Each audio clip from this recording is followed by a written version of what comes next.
అందరికీ నమస్కారం. నేను మీ మద్రి రంగసాయి రెడ్డి, అడ్వకేట్.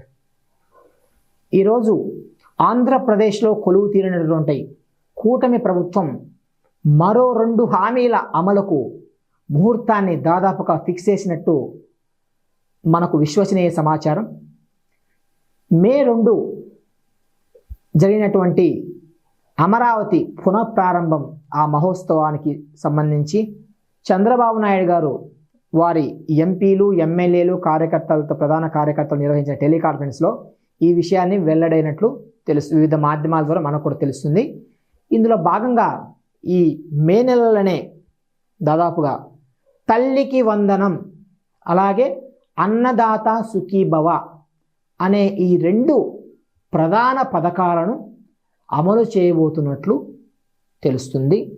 తల్లికి వందనం అంటే పాఠశాలలకు పంపే తల్లులకు, ఉదాహరణ ఒక తల్లికి ఒక పాప లేదా బాబు, ఒకరు లేదా ఇద్దరు ముగ్గురు ఉన్నప్పటికీ ఎంతమంది ఉంటే అంతమందికి తలా 15,000 రూపాయలు ఆ తల్లి అకౌంట్లో డబ్బును జమ చేసే విధంగా ఇందులో చర్యలు తీసుకోబోతున్నారు.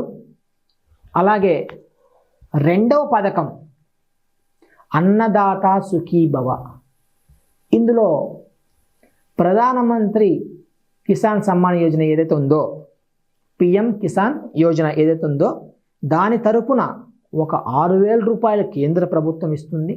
అట్లాగే రాష్ట్ర ప్రభుత్వం నుంచి ఒక 14,000 రాష్ట్ర ప్రభుత్వం. ఈ 2 కలిపితే 20,000 రూపాయలు అన్నదాత సుఖీభవ అనే పథకం కింద రైతుల బ్యాంకు ఖాతాల్లో 3 విడతలుగా జమ చేయబోతున్నారు.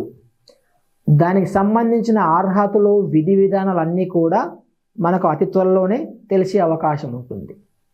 కాబట్టి ఈ 2 ప్రధాన పథకాలు ఈ మే 2020 చివరికల్లా వీళ్ళని స్టార్ట్ చేసే అవకాశం అయితే మనకు కనిపిస్తుంది.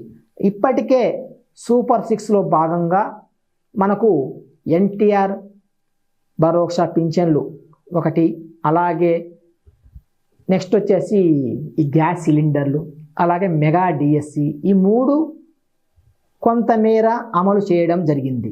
సరే, పూర్తి స్థాయి లబ్ధిదారులకు అందకపోయినా కొంతమేర ఇది అమలు జరిగినట్లు అనిపిస్తుంది. మిగతా 2 కూడా అమలు చేస్తే ప్రజల్లో కూటమిపై కొంత సానుకూల ధోరణి ఉంటుంది అనేది మేము నమ్ముతున్నాం.